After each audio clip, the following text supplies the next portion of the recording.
Wah. Hello. Hello. How you guys doing? Everyone's getting their stickers. Get your stickers. Hello, hello. Let's see who we got here. I just ate a lot of spaghetti, by the way. I'm full of spaghetti. And I might be a little phlegmy in the throat. I might burp a little bit. Actually, give me a second. That was a burp. Alright. Let's see who we got here. We got Saribot, our rock. We have Matthew. Ah, and you are first. And Folk, you got your sticker. Shope, you got your sticker. Hello, hello. Matthew, you got your sticker. Harpsichord Enjoyer, hello. You got your sticker. Fagooby, hello. Testosterone, hello. Taz Boreal, you got your sticker. Howdy, howdy. It's been a while since I was able to join. Happy to be here. No problem at all. No problem at all. Happy to have you here always. And no worries if y'all have to like take breaks or are busy or just like have those days where you just want to lurk. That's totally fine. You're always welcome in the class. Let's see, my Friday sticker. You get your stickers. Spaghetti. Somebody touch my spaghetti. That somebody is me.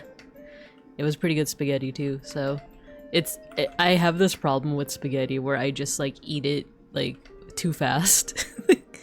I just enjoy it so much that I just like yum, yum, yum, yum, you know. So unfortunately there's no more spaghetti on my plate. It's all in my belly. So yeah. that's what's up today. Let's go ahead and get to class. Did I set up everything properly? I did.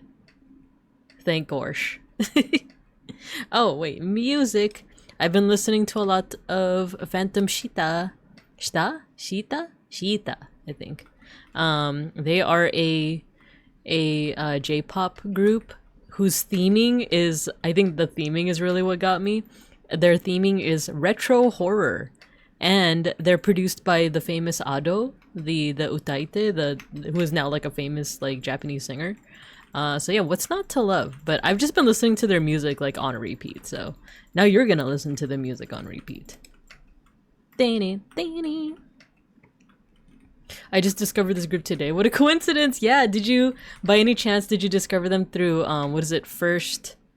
Oh, what's that like YouTube channel again? First, not Strike. It's like the one where it's like they only got like one shot. They got like one shot to like sing their song. There's no like do-overs, you know?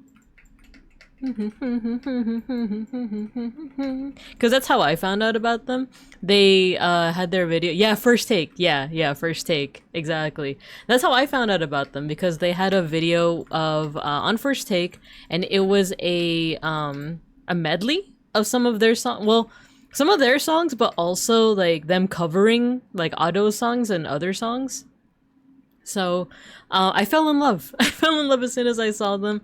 I started listening to more of their music, and then they showed up again on First Take. I think like yesterday or the day before or something, like, or sometime like this past week. So I got to appreciate them more, and I just really dig their style. Beeplebees, hello. I just really dig their style. I really dig their music. I think the members are very cute. So yeah, if you guys want a new flavor of J-pop idol group, check out Phantom Shita. Oh no, you know what? It's not Shita, because it's like an extended Shita. Phantom Shita. You are first, Beeplebees. You are first, and you got your sticker. Hello. Why didn't the emote work? I saw it. I saw it on the screen. I saw it like drift up as the emotes do. I think. Yeah, how you guys doing? We're appreciating art today. I feel like I should slow down my pace because I didn't do my vocal exercises. I didn't do my warm-ups. And I probably should have, but maybe I'll do it during the next ad break. It's just that I it's hard for me to do my vocal exercises sometimes. Kaiju Fluff Skitter. Is that the emotes broke? Oh no. Well, they work in my heart, in my soul.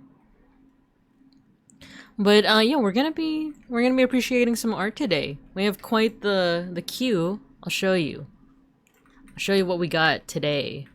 They came up on my feed randomly, but yeah, I'm a big fan of their sound and style. The horror idol elements reminded me a bit of early Dreamcatcher, a K-pop girl group that disbanded last year. Oh, it's sad. Sad that they disbanded, but I'm glad that you found another group that reminds you of them, though. Because yeah, I know that by the time I found out about them through First Take, they had already lost a member. Well, I say lost as if the person passed away, but no, they just left or they graduated basically. So, Phantom Shita used to be 5 people, but there was a person who had to leave due to health reasons. So, and the thing is, she's really cute. Well, not that it wouldn't have been as sad if she wasn't cute, but you know, like it's like, oh man, is this what it's like to like get into like a VTuber unit or group and like one person already like graduated or 2? I think about that sometimes. I think about the people that like got into Tempest after the Vesper Magna graduation, you know, and it's like, oh man, what's it like, you know? But yeah, so, but regardless, oh, I like that it just started playing Ado. I want to play some more Phantom Shita. Give me a second. I love Ado, don't get me wrong, but I wanted to listen to Phantom Shita. There we go. Dare. Let me know if the music is too loud. If it's too soft, that's fine, because I just don't want it distracting, but I still want it to be in my ear. There we go. I'm seeing the emotes. I'm seeing the kaiju fluff wiggle. I'm seeing the wiggles. And I'm seeing me crying. My emote of me crying. But let's look at the queue. Hold on, let me make sure that I can see myself.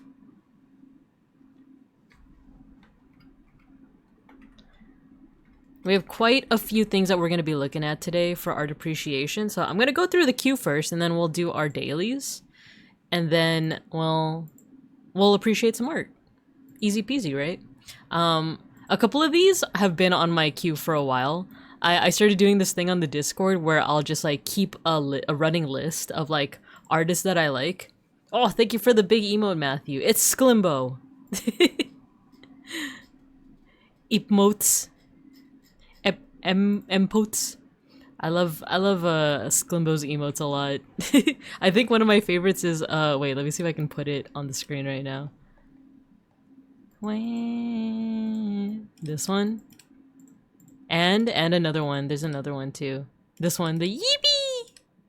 Should I make a Binka version of that one? Should I make a Binka version of the Yeebee? I feel like the like me like walking, the Noom is like my version of that, right? But who knows? I have been thinking of other emotes, but one emote that I was thinking of is like a salute, and another is like a thumbs up. But I feel like the thumbs up is weird because the only way that you could tell that it's my paw is if it has like purple claws, right? Or maybe should my face be in it? We'll talk about it. We'll talk about it. But let's get through the queue. So first artist up is one that I ran into in the wild. Not in the wild, but I was just scrolling through Twitter one day and I saw this really cool book cover illustration for this book called A Companion to World Mythology. And it's illustrated by Pauline Baines. So it looks really cool, and I'm kind of excited to like dissect all the different cultures that are represented here. Petition for Ash Baby disintegration for animated emotes. No, like for my channel. I'm surprised no one else has already done that. That's kind of a funny idea. So I also have the webpage for Pauline Baines over here. Oh, she passed away already. But yeah, it looks like they were pretty prolific. Like, looks like they did a lot of art for famous novels. So like, you know, artwork for C.S. Lewis, artwork by Pauline herself, J.R.R. Tolkien. So I'm pretty excited to go through their art. Next artist is another one that I found on the Twitter feed, the twits, you know? And it seems like this person is a contemporary surrealist. I don't know how contemporary. I don't know if they're still kicking right now and active. We can find out. Soviet train, so that implies that, you know, they were active throughout like the late 20th century. Ghosty, hello. Hello. We're doing art appreciation today. I'm just going through the queue. The queue of art that we're going to be looking at. Yeah, so I like their use of color. So we'll go through that. Hello. Another artist that I ran into on the Twitter feed is this one, Masato Hattori. They do dinosaur, well, not just dinosaur, they do prehistoric art. I'm gonna be lurking while I write. Yeah, feel free. Peg School, hello. We're doing some art appreciation today. And this is on the queue. I saw, excuse me, I had to burp. I always confuse contemporary and modern. So that's a pretty common, you know, like pitfall, or that's a pretty common thing to confuse because, you know, when you look at those two words, they're just synonyms, right? It's like they're both just two words that mean like nowadays, right? But in like art history, modern is, or at least in like the way that I learned it, modern aligns more with like the beginning of photography, so like the 1890s to, I believe, the 50s, 60s. We could look it up. We could look up like when the cutoff date is. Contemporary is anything from the end of modern to nowadays. Texas Sunburn, hello. You got your sticker. We could look it up. You know what? Let me use another window right here. What is the time span for modern art?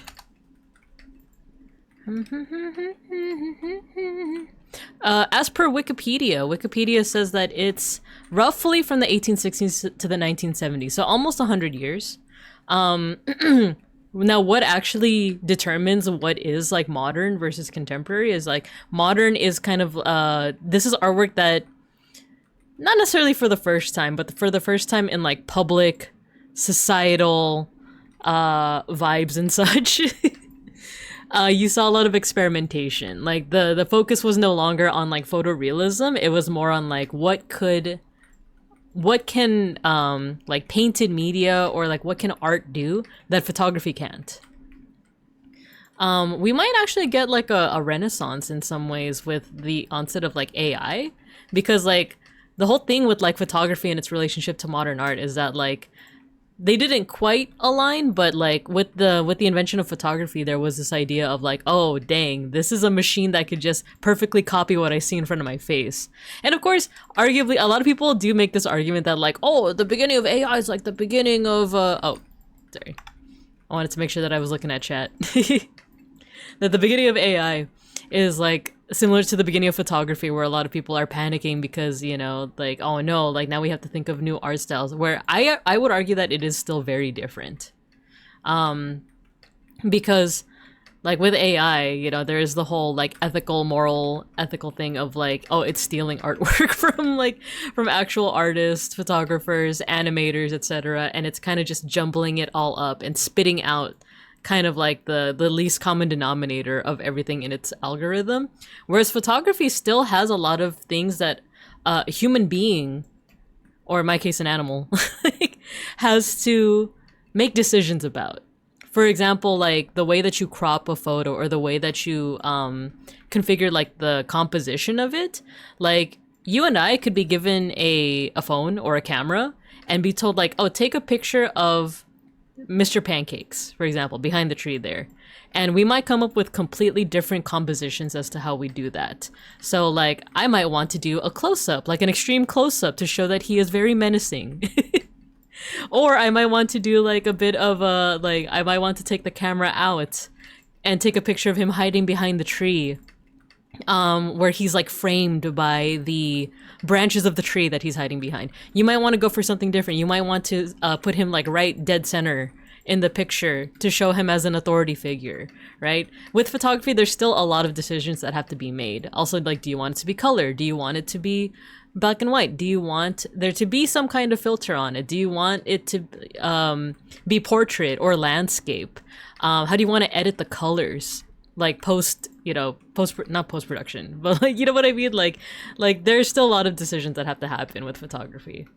But it did cause a little bit of a crisis among artists of like, oh dang, the whole thing with like art, at least in like the Western world at that point, was like, oh, You know, we're being commissioned to paint like super realistic portraits of people, and now this camera can just do it like within minutes. So now what do we do? That's when you start to see the beginning of like what we call modern art, where people are experimenting with like how they want to perceive the world around us. So like, for example, Impressionism and Post-Impressionism. People are not showing the exact photorealistic perception of what the world looks like around them. They're showing the impression of it. They're showing what it looks like if you just glance at it. They're showing the vibes. They're showing the vibes of like the world around us, which I think is pretty cool. So yeah, that was meant to be a short spiel, but it wasn't. I don't know exactly why the cutoff, so that's why it has the early cutoff of like the beginning cutoff of like 1860s, like late 19th century. I'm like, what is a century again? Late 19th century. I'm not sure why the later cutoff is 1960s though. I don't know what is like the cutoff between like, maybe that's when people decided what modern and contemporary was. That's something I can research as well. But anything 1960s to nowadays is considered contemporary. So that makes me think that Evgeny Gordiets is contemporary. So let me catch up on chat.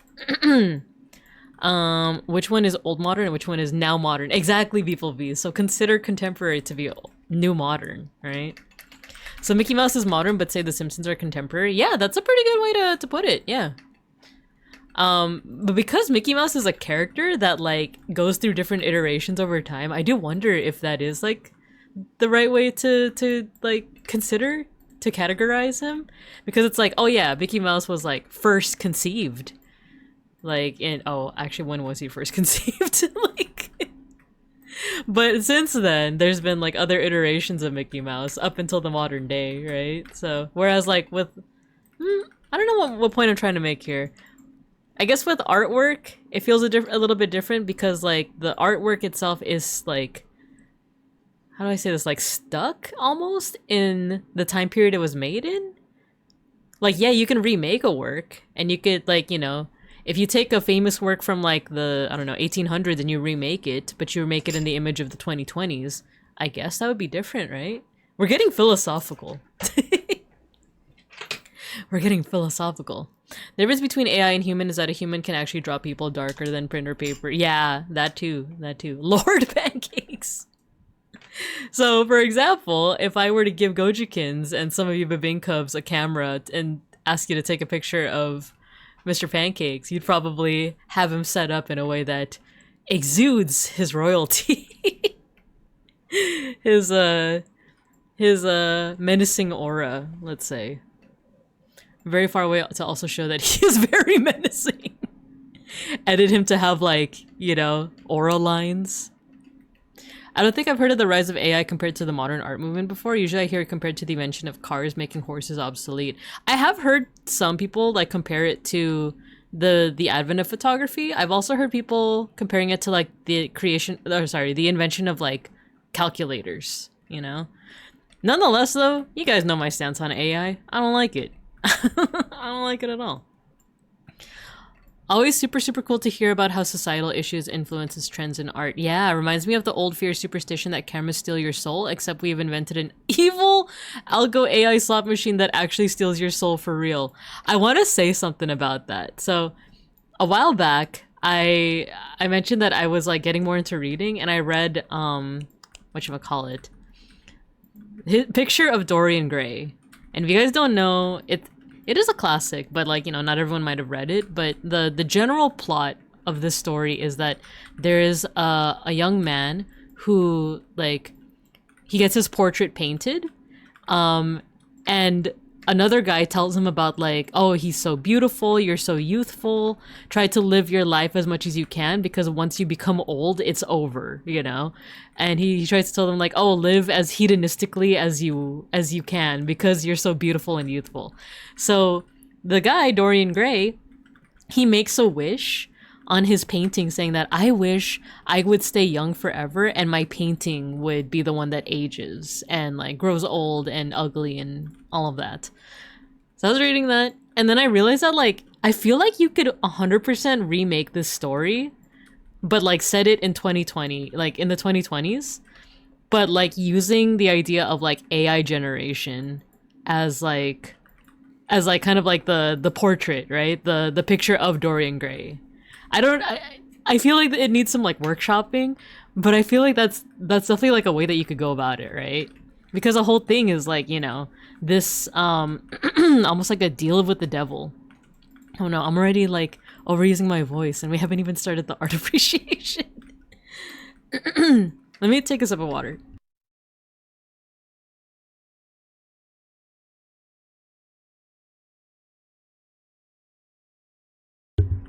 But yeah, that's all I wanted to say is that like I feel like you could remake Dorian Gray nowadays, but instead of like him getting his portrait painted, it's him being fascinated with like AI generating like his face and then seeing like the pitfalls of like, you know, basically like he sold his soul to the AI machine and like all of the pictures of him look evil or, you know, like just uncanny, right? I don't know. Do you guys think that would be a good idea? Anyway, let me catch up again. But then what will be new modern? I think there is like terminology for it. I think it's like, because there's modern, but there's also postmodern. But then after postmodern is like meta modern. I think that this is like the territory where I'm like lost. You know, once it gets to like postmodern, I'm like, oh, I don't know. That's why I just default to like contemporary. And Taz Boreal, thank you for the 5-stream streak. His conception. Yeah, when was Mickey Mouse? When did Walt Disney? Okay, I'm not gonna continue that thought process. I'm not gonna continue that thought process. You pet the cats. I just recently found out that before color photography became mainstream, it was like an area of experimentation for photography nerds, mixing chemicals and funny papers to capture color light. I actually didn't know about that either, even though I did take a history of photography class. Maybe I did know, but I just forgot. But that sounds par for the core. Like that sounds like something that like photography nerds would like want to check out, right? Because it's like, oh, if I do, I don't know, sulfur instead of boride, chlorine, am I gonna, you know, like, am I gonna get like purple instead of pinks or something like that? That seems really cool. I would want to see what those photos look like, you know? Deonork and Helnell, let's why did I say let's go? Hello. Welcome. Hello, do I hear a modern interpretation of Dorian Gray? You do. I just feel like that'd be a cool idea, right? Like I don't have like the writing chops to carry it out, but I feel like it'd be a good idea, right? Like Dorian Gray, instead of being influenced by like a hedonist philosopher, he's like influenced by like a podcaster, you know? Because I feel like there are so many examples of podcasters that like, you know, influence their following into like toxic or like problematic things, right? I'm not gonna name names, but I could imagine like Dorian Gray, like 2020's Dorian Gray, either older Gen Alpha or like younger Gen Z, being influenced by like a podcaster being like, you gotta hold on to your youth, brother. Like you gotta be a hedonist. It's like, you know, it's not quite like anti-woke, but it is, I don't know, like treading onto that, into that like mindset. He gets influenced by it, and like that leads to him like trying to AI generate, you know, like he feeds his like image, his photos into like what are they called, like LLMs or something. And then like he generates all these photos of him, or all these like images of him, and he thinks they look cool at first, but then like little by little they, you know, there's something uncanny about it. Kind of like the actual like Dorian Gray thing, where like his like portrait becomes a little bit more like, it doesn't even start with aging, it starts with his portrait looking sinister. So he starts noticing that maybe like the AI generated like portraits of himself are like sinister, and he's like, why is it like this, you know? Let's see. Is Kabi Lame the guy who sold his image the modern Dorian Gray? I actually don't know who that is. Kabi Lame? Tell me more. Or Kabi? He's gonna live forever as a digital clone puppet for ads. Yeah, something like that, right? AI genuinely triggers the most intense uncanny valley fear response within me, even when it's not describing any living beings. Like, you literally brought the twisting, melting, incomprehensible eldritch horrors from every single cosmic horror book to life. That's how I felt the first time I saw an AI generated photo of like people at a party, and it looked like a Polaroid photo. But then if you look really closely, like at their teeth, they have too many teeth. I remember that was the first time I felt like really unnerved by like the power of like AI generated imagery. Summoning Cthulhu with ChatGPT. Yeah, an allegory of the loss of humanity via Gen AI would be banger, right?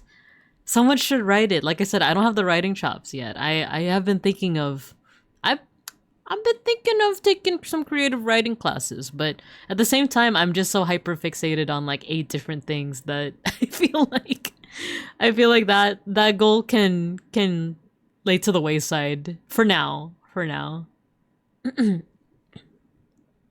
They subscribe to Teeth Plus, exactly. You get twice the amount of teeth for twice the amount of money. It's the meme guy who became big during lockdown. He just points at thing with a blank face. Oh, I know who you mean. Yeah. The one who like, you know, there'll be a video of like, oh, here's how you add like a handle to your coffee mug. And then he just shows like an actual coffee mug with like a handle. And he just like points at it. Oh, he sold his image? I didn't know about that. The original AI portrait learning off of a photo of Gray, then leaning off that generated portrait, then learning of that until the last photo is barely comprehensible. Essence of the man like that Simpsons couch again. Yeah! Exactly, right? I feel like that'd be so banger for like just the contemporary, let's bring back our vocab word, right? Like the contemporary state of AI gen images, art, and all of that.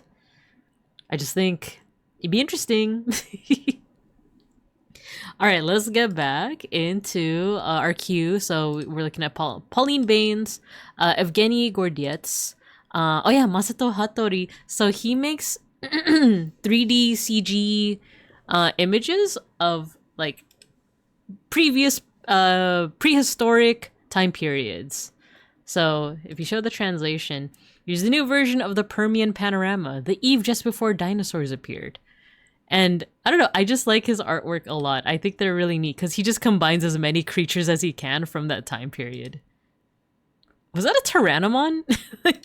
In the comments, oh, it's the Discover More. I was like, did someone like just comment with a picture of Tyrannomon? So there's that, and then there's 2 artworks that I'm only gonna barely touch on. I believe Peck School was the one who linked them, but they include VTubers. We got Bettel drowning like Ophelia from, is it Macbeth or Hamlet? I always mix them up. And then 2 completely unrelated streamers, Connor and Lando, in the Pentiment art style. I think this is pretty sick. So we'll take a look at that. And then lastly, Peck School also shared, I believe it was Peck School, right? Shared this cool, it wasn't this article. I think you shared an article that was in Spanish, right? But this is like the CNN version of that article, where we have a new Zapotec tomb that was, like the findings of it were unveiled very recently. So I'm pretty excited to see, like all the art that comes out of that. Because like I said, I love ancient art. Oh, is this? Oh no, it's an owl. I was gonna say like, it looks like the goggles of Tlaloc. Oh, this is so sick. This is so cool. But yeah, that is the queue for today. But first things first, let's do our dailies. Let's do our time guessing and our food guessing. Let's see. Google's wolf art pics for ArtRef. Oh, these are cute. Why is their fur so high definition? What's wrong with their eyes? Oh god, the wolf is the sky and the sky is also another wolf. I know, it's horrific, like trying to get references in general, just like, and then just seeing like how much AI gen art or AI gen images there are. Such a nostalgic art style. Hamlet. Yeah. Thank you. Yeah, I don't know why I always confuse Hamlet and Macbeth, especially because I read both.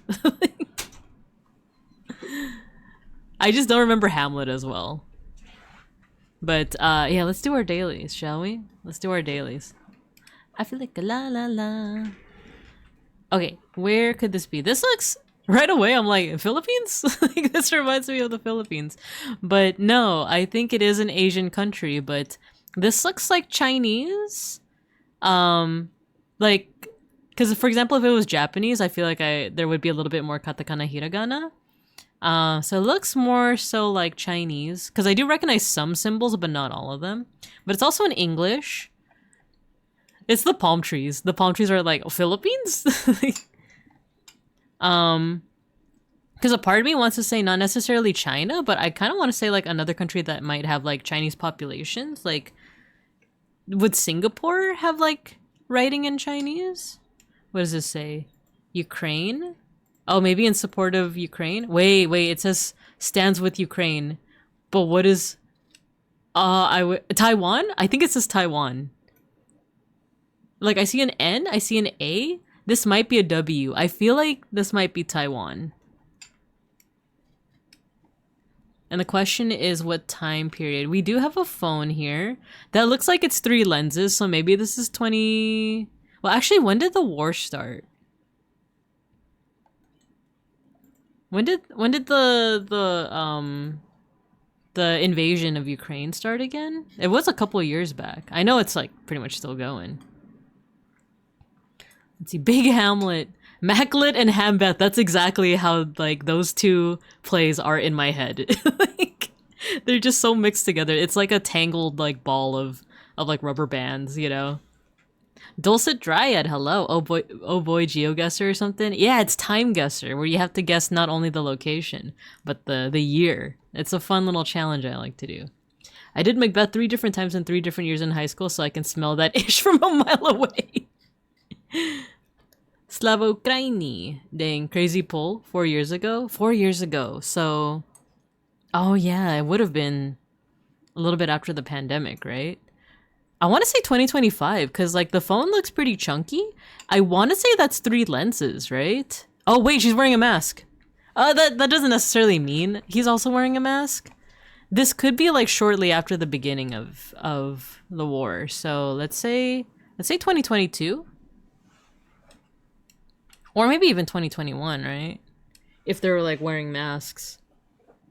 But then again, like, it's just that like people in like other countries might just be more responsible in terms of like when they wear masks. 2022 or 2023. Let's do 2022 then. And then let's say Taiwan. I actually don't know. Let's say Taipei. I don't know exactly where, but let's just roll. Oh, nice! We got it spot on! Thank you for the help with when the war started. But yeah, 2022. Demonstrators taking photographs during a solidarity protest from Ukraine from the back of a demonstration vehicle in Taipei, Taiwan, 3 weeks after the Russian invasion of Ukraine. Ah, there we go. First one done. GG. Well, thank you guys for helping me out with that one. Okay, black and white photo. Let's see what we got here. Cafeteria. Restaurant cafeteria. Isenkram? Shovgard? Could this be Dutch? Could it be Dutch? We got some folks on Vespas. We got some cars here. I am learning how to draw different kinds of cars, but I haven't gotten to this point yet. I'm still in the 1900s, 1910s. So I need about like a week or two or three before I even get into like the 50s and 60s, which I want to say the cards kind of look like they might be 60s. Bosch spotted? Where? Yeah, Bosch spotted. Ooh, that makes me think even more that like maybe this is Dutch, right? Netherlands? 60s Netherlands, mayhaps?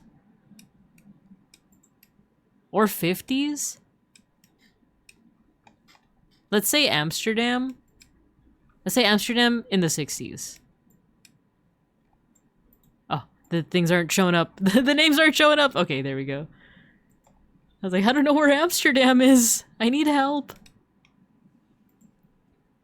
Does beans count as your Google search when it comes to cars? That's a good question.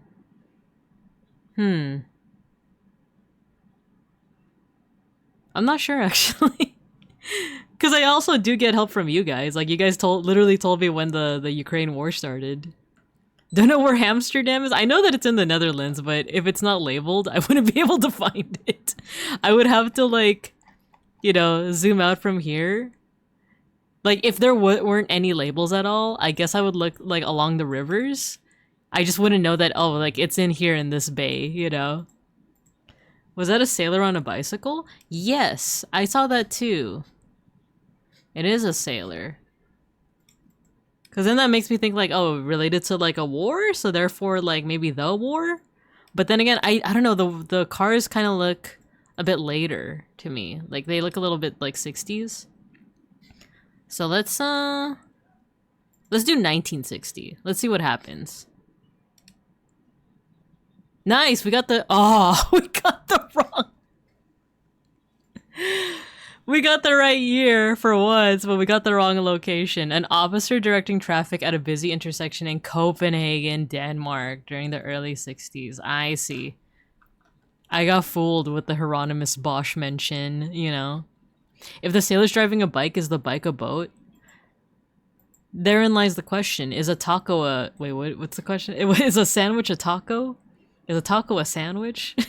How many holes does a straw have? Copenhagen! Alright, let's go to the next one.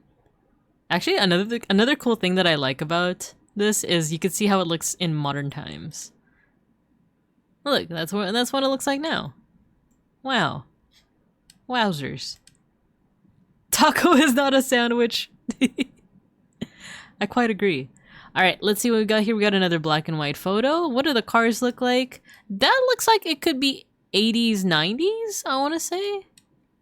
But like I said, I still am like woefully unprepared for like any car stuff that is later than the 1910s. I'm looking at like the... Oh, here we go. This looks like a good one. The like language and like writing system. We are seeing... mostly Latin alphabet, but with like the like letters with the little like things on the like underneath it. I don't know what they're called. I don't know the technical term. But for example, if you see a little like notch underneath the C, it's pronounced like a chu or ch. So like Chukurova, Adana, Balıkesir, Havran, Ayvalik, Izmir, Kusadasi. I want to say Turkey. Because I know, like, the Turkish alphabet is kind of like that, right? But I'm also not seeing a lot of, like, those, like, other alphabet symbols. So now I'm thinking, like, maybe Eastern Europe? The Modern Times pig just has the same officer directing traffic. He's immortal! Or old. Canonically, a straw only has one hole. Trust me, I watched a YouTube video about topology a couple years ago. I trust you. I trust you on that. He is an SCP. It actually always messes me up how recent color photography was invented, normalized. Yeah, this game actually like messes with you even further because like you'll get a black and white like photo, but it's like 1990 something. It's like from the 90s. And it's because like even though color photography was like normalized in like the West by that point, it might not be normalized in every part, you know? So let me actually bring my chair up. Sorry, I forgot that like I lower my chair because I have to take my blood pressure every so often and I need my feet to be touching the ground and it can't be touching the ground if my chair is all the way up. That's how short I am. Okay, any other hints that can tell us where this is? Because I was just going off of the alphabet. What does it say? Pasabaca? Pasabaca? Lamau Shorty! You can always take black and white photos to even today. Ah, why are you laughing at me? I'm not a jerk. I'm just short. How dare you? And that's true. What Ghosty said. You can totally just take black and white photos nowadays as well.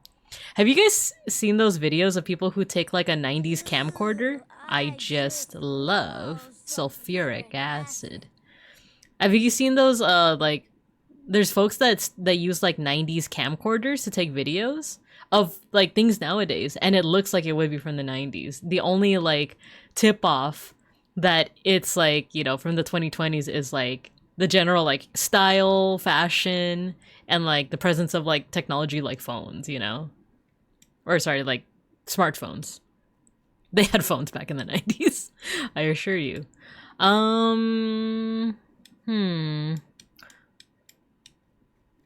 I want to say, like I said, I was thinking Turkey, but maybe it might be. Oh! I hate rich people. It might also be Eastern Europe because where was it that we played a game? It was like an RPG Maker game, and it was set somewhere here. I want to say, was it Romania? I think it was Serbia actually. And I remember it had a lot of names that had like those letters, like the ch and the sh letter. The existence and prevalence of payphones. Yeah, that's very 90s. Let's take a shot in the dark. Let's say Belgrade in 1988. Make a guess. 4 years off. Oh, it was Turkey. It was Turkey.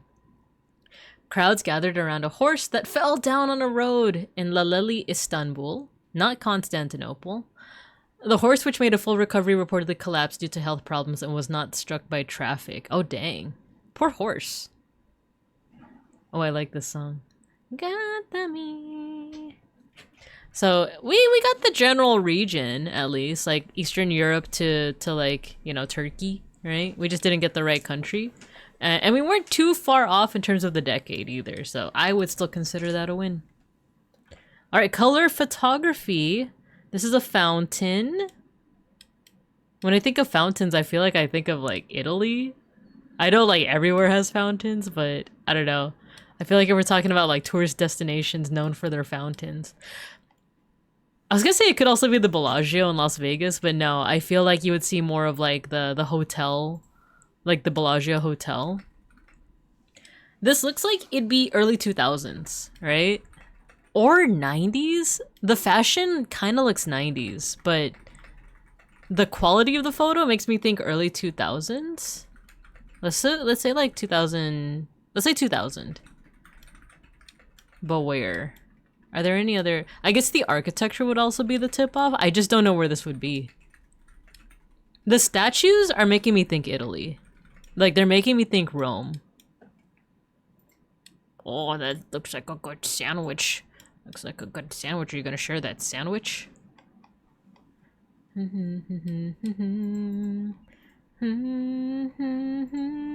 Let's do Rome. There is a fountain here. Shall we do Trevi in 2000? Oh, 1 year off. And it wasn't Italy. It was in Paris. People cooling off at the Louvre fountains. At the Louvre. The Louvre fountains in Paris. We're getting better at the time, but we're not getting good at the location. We get like the right region, you know? We're not like, you know, radically wrong in terms of region, but it's just like certain details. Truly the Earth's most fragile and scared creatures. What kind of camera does the buddy in the gray shirt have? Oh, I wasn't able to take a good look at it. I can't zoom in anymore. You can see the pyramid. Ah, you're right! You're so right! I should have taken a closer look. Yeah, you're so right. You could see the pyramid. That sandwich points to Subway's $5 footlongs, which was invented in 2008. Can you imagine if that's how I would like get it? Is like, look at the volume of that sandwich. That doesn't look like anything you get here in the 2020s. We would get these little skinny sandwiches. This looks like a 2000 sandwich, you know? All right, last round. Where are we? Where in the world is Babinka Bear? Ooh, look at this architecture. Yano Decimo. Something. Regis Altair. So that's Latin.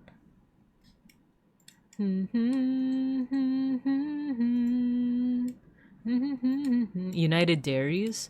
This looks like a procession, right? Oh. Wow, we could really zoom in on this. Huh. The Latin makes me think Vatican City, but it could also just be like anywhere else in Italy. But Keith Prowse, theater tickets to be let. Corona. Also the architecture. It looks like the arches made me think of France, but then like the general like I don't know, like these like alternating colors remind me of like the Muslim architecture in Spain, right? I guess they would call it like Moorish, right? Oh, this is Phantom Shita's latest song, by the way. I think it's Barairo no Tsuki, which is like the rose-colored moon. It's very jazzy. Huh. I see you... What the heck is this? I see you McLeaned your teeth today. Teeth mention? I see you McLeaned your teeth today. So we have Latin, like, lettering here, but we have, like, English... You know, English signage? Complete home furnishing, right? London. It says London. Huh, I wonder where in London this is. Time period? I'm not entirely sure. I want to say it's like early, like 20th century. Let's just put it somewhere here. English in France? Nuh-uh, sir. That was when bread was still bread and not cardboard. Back before bread was filled with sawdust, like the good old days, instead of microplastics. I want my sawdust back, gosh darn it. So, okay, this is London. Time period wise, I'm not seeing... Well, we see this vehicle. And it doesn't quite look like the cars that I've drawn thus far. Like, the fact that there's buses in the first place makes me think that it's a little later than the 1910s. Maybe... If this is a procession for someone famous, this kind of looks like... The helmet made me think of, like...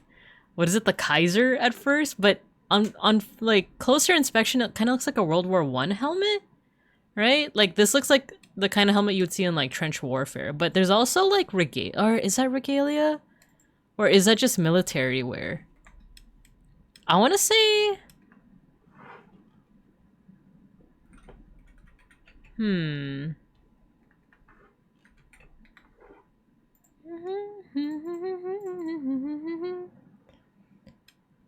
Let's say 1925, London. Like all the hats. Oh yeah, there is a lot of hats. Everyone be wearing hats. Oh wait, look. She's wearing, she's got the short hair. And she has the bell-shaped hat. That, I feel like that puts us in the 1920s, right? Because I remember we did look into that. We did look a little bit into the fashion of the 1920s, right? But the thing is, earlier or later 1920s? We could go right in the middle and just hope for the best. No, we were way off. We were way off. It was in London, but it was 1940. Officers and crew of British warships HMS Exeter and HMS Ajax marching through Trafalgar Square during the Victory Parade, celebrating the defeat of German cruiser Admiral Graf Spee during World War II. We were way off. I should have figured. I should have figured with like just the shapes of these buses over here. But still, pretty good. We got the location right though. We got the location right. Cool! We made it to 40,000. Share the results. I'm gonna post this in the Discord under daily games, and then let's do our food guesser. I was also really curious as to what Peck School posted, because he said, huge spoiler for today's time guesser. Kind of proud of this one. Nice! Nice, you got it spot on. That's so good. And the right year, too. What the hecky? Good job. Good job. Alright, let's do food guesser. This one should go a little bit quicker. Wait, what? Oh! We have a sensitive content warning. This image may be distressing for people with scolechophobia, worms or larvae. Ah, okay, so be aware if you guys are squeamish when it comes to worms or larvae. Feel free to look away. How about this? I've been trying to use this toggle that I have pudding on my head. I putting on my head. No, actually, this wouldn't be. I feel like I wanted to use this toggle for spoilers, as a hint of like, oh, you can mute. But you know what? It shouldn't be a visual thing. It should just be like an audio thing. So how about this? If you're sensitive about that, feel free to click off, and I will tell you when we're done. I'll tell you when we're done with the picture. All right. Unrelated. I have pudding on my head. No, I wanted to use it as like a spoiler toggle for like when I'm talking about spoilers for things, and it's like, oh, mute me so that you don't get spoiled, and then when you see that I no longer have pudding on my head, you can unmute. But then it just became a like, no, wait, this isn't a visual thing. This has to be like an audio thing that I have to tell you when you can look again. The spoiler pudding, exactly. Exactly. All right, so let's read the ingredients and stuff first, and then I'm gonna uncover the image because I'm curious. And then if anyone's sensitive, I'll let you know when you can come back. So this is made of silkworm pupae, soy sauce, sugar, garlic, sesame oil, water. This dish consists of steamed or boiled silkworm pupae, often seasoned with soy sauce, sugar, or chili for added flavor. It's typically served as a street food snack, enjoyed for its unusual texture and distinctive taste. The silkworm pupae are often cooked until tender, offering a savory, nutty flavor. Okay, I'm gonna uncover the picture, alright? The spudding, if you will. And I know you will. Alright, 3, 2, 1. Ah, yummy. Because I'll hide the image now. I'll hide the image. So yeah, for those that are squeamish about that, you can come back. I hid it again. Silkworms, I know, were really popular in China, right? Well, not popular, but like the like technology of turning like silk from silkworm into like silken clothing, that was developed in China, right? So I feel like that means that like maybe that's also where the street food would be from, because it's like, oh, we have an overabundance of silkworms. Why not make it into a yummy treat, you know? I would eat that. Wait, if I'm pescatarian... Would I be able to eat bugs? I'd be down for it. I've eaten ants before. Yeah, let's do China. I have also eaten a worm before, but that was in the 7th grade. It borders China to the northeast. We do have our map. Borders China to the northeast. Korea? Or what is this? To the northeast. Northeast of like of this border? Because then that would just be Russia, wouldn't it? Or would it be Korea? Is that what they want us to say? Let's say Korea. Ah, it is. It's both North and South Korea. Byeondegi. It's a traditional Korean street food made from silkworm pupae. Ah, okay, okay. I see. Let's see. That was my thought too. I hate worms, but I'm a bit hungry, so that kind of looked tasty. If you can eat shellfish, then yes. Yeah, and I do love shellfish, so yeah, I would be down to eat bugs. I've had grub patties before in Vietnam. It was very yummy. I'd be down for that. I'd be down for grub patties. Have you guys ever seen like the way they draw grubs in like The Lion King? I remember seeing that as a kid and being like, that actually looks kind of good. Hello, Real Kayla Gala. Hello, hello. You got your sticker. We are doing our dailies right now. We're playing Food Guesser, and then we're gonna do some art appreciation. Alright, poblano peppers, cheese, eggs, flour, tomato sauce, onion, garlic, vegetable oil, salt, pepper, and ground beef. This dish features a large roasted pepper stuffed with savory fillings like cheese or seasoned meat. The stuffed pepper is then coated in light egg batter and then fried till golden and crispy. This sounds so good! This sounds so good. The pepper makes me think Mexico, or Latin America in general, but let's see. Oh, well, there you go. Chile relleno.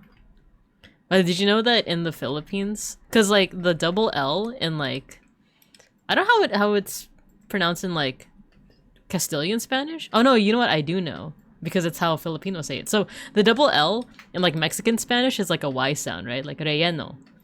And then I think in like Argentina, it's like a sh sound. So like relleno. In Castilian Spanish and the way that like Filipinos say it too, it's an L and a Y sound. So this would be relleno. Kind of like, you know, pollo or caballo. They would say like pollo or like caballo, you know? What is this? A stuffed pepper! It's so unbelievably refreshing to hear people talk about cultures eating bugs and not like, ew, bugs, gross! Well, I don't know. Like, have you guys ever... Maybe it's because I'm a sun bear, but like, have you guys ever just thought that like, that looks like it'd be crunchy, you know? I mean, as long as it's not moving around, I feel like it wouldn't be weird like texture-wise, but once again, maybe it's because I'm a sun bear. Sun bears do eat bugs on the reg, but I guess the only bugs I eat on the reg is like shrimp. I mean, shrimps are sea bugs. Exactly. Exactly. I'm Leave, have a wonderful day. And it do be protein. It's true. It's true. Have a wonderful day, Ghosty. Gorgon seeds. I've never heard of that. I never heard of Gorgon seeds before. Rice flour, sugar, water, coconut milk, egg, and vanilla. Traditional dessert featuring a blend of Gorgon fruit, glutinous rice flour often seem to create a soft, chewy texture. That sounds like a rice cake that I would eat from the Philippines, right? Oh, let me snooze that ad. I want to complete this before we go on ad break. Let's say... I'm not gonna say Philippines yet, but I will say Southeast Asia. Let's say Malaysia. Cool. Okay. So we're not that close. It's to the north? We said Malaysia, right? It'd be to the north and it's cool. So it's not too far away. Maybe Mongolia? China or Mongolia? Let's do Mongolia. Borders! Borders to the south. So China. I've never heard of Gorgon cake. Have you guys heard of that? Or sorry, Gorgon seeds. I never heard of Gorgon seeds. Gorgon cake known in Chinese as... Oh, time to practice my tones. I haven't practiced in a bit. Is it Ji Do Mi Gao? Right? I know that this is I, me. This is Do. It's a straight line that I have difficulty with. Is it Ji or Ji Ji Ji Ji Do Mi Gao? I also need to know how to pronounce the vowels. Is a traditional dessert from China primarily associated with the Jiangnan region, especially Suzhou and surrounding areas. Oh, okay, okay. I feel like nobody likes to eat things that are moving around. Isn't there like a delicacy? I forgot where, but there's a delicacy where people eat like raw octopus. But what I'm scared of is, for one, the little suckers, like the little like suckers on the legs, and also the beak. Like octopuses and squids have the beak. Isn't that like, I don't know, would it that hurt going down? It has 5 o'clock berries. 5 o'clock berries, you say? Where does it say that? I would be down for berries. Jujube. Suki. Alright, we are once again gastronomical geniuses. Let's go ahead and paste into daily games. We didn't do too bad. We didn't do too bad today. But alright. With that, let's go ahead and go to our ad break. And then we're going to start our art appreciation. Alright? Let me take you guys over to the Cub Corner. The trick is to chew it as thoroughly as you can, but yeah, many live octopuses have choked people to death. That's the thing that scares me. That isn't necessarily me saying that like I would never eat it, or like people that like it are like, what are you thinking? It's just more of like, I'm scared for like the risks. If I were like assured that it's like, you know, safe to eat, I would be down. Cause yeah, like it is just like the like, oh, that scares me. I feel like the octopus, for one, it also doesn't seem humane in that you're eating an animal live, you know? But it's also like oh, that animal's gonna go down fighting, you know? It's gonna do what it can to, you know, not get eaten. So, yeah. Let's go ahead and go to ad break. I'll see you guys in 3 minutes. And then we will appreciate some art.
Alright, we're back. Welcome back, everybody. Welcome back. It is time to appreciate some art. Oh, we've listened to like pretty much all of the Phantom Shita songs that are out so far, so now we're into the instrumentals. So instead we could listen to Ado, since she produced them. Let's listen to Ado. Usewa. Let's see, they're actually making an entire WoW expansion for house customization. That sounds pretty cool. The only thing is, moving forward, make sure we're keeping on topic. That's what we're talking about. I know you said that during the ad break, so there wasn't actually a topic, but we are gonna go into art appreciation now. Alpaca, hello, hello. Ado, my goat, yes. I love her music. I just saw, when I was looking for a song to mosh to, I saw a cover of Usewa by Roscoe Graves, the VTuber. So I'm like, ooh, I might check that out. Alright, let's do some art appreciation, shall we? Let me make sure I'm on the right window. Okay, there we go. And I can see chat via my other screen. So let me I am actually gonna turn the music a little bit down, just so that it's not blaring too much in my ear, but I will also increase the gain so that you guys can still hear it a little bit better. Usewa. Alright, let's start. So, this is a cover to a book called A Companion to World Mythology by Richard Barber, but the illustration is by an artist named Pauline Baines, who it seems unfortunately passed away almost 20 years ago, a little less than 20 years ago, but was born 1922 up to 2008. It seems like I didn't do any like prior research before doing this. I'm kind of going in blind this time around, but yeah, it seems like they did a lot of artwork for like prolific authors, so like C.S. Lewis, J.R.R. Tolkien. But let's focus for today on this cover. So this seems to be a book about world mythology, which is a pretty interesting one. I would kind of want to check this this book out, especially if it has this kind of illustration in it. But yeah, if it's talking about world mythology, we have a lot of different art styles and figures from all over the world. So let's see who we can identify from this. So right off the bat, I do see like a lot of like kind of Greek or classic, Greco-Roman iconography here. This looks like it's a warrior on Pegasus, so would that be Perseus, I want to say? It looks like they're fighting what looks like the Chimera, because you have the snake tail, you have the midsection with the goat, you have the lion. Or was it a lion? Yeah, it's a lion. That's the Chimera. What's interesting too is not only is there like a variety of like different mythologies represented here, there's also like a variety of different art styles that kind of like are reflecting those different like cultures. Because for example, we have like 3D art or 3D looking art here, like here on the spine, and then here this what looks like a statue of Anubis, and then you also see stuff that is more so 2D, like flat and two-dimensional.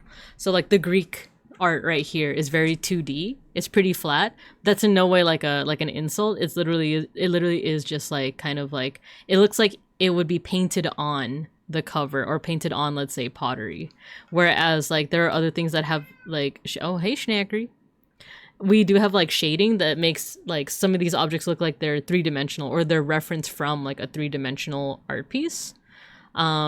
This one I don't know for sure what this is, but like some of the like details we're noticing, like the flame shapes over here. Actually, can you see? Yeah, you guys can't see my cursor.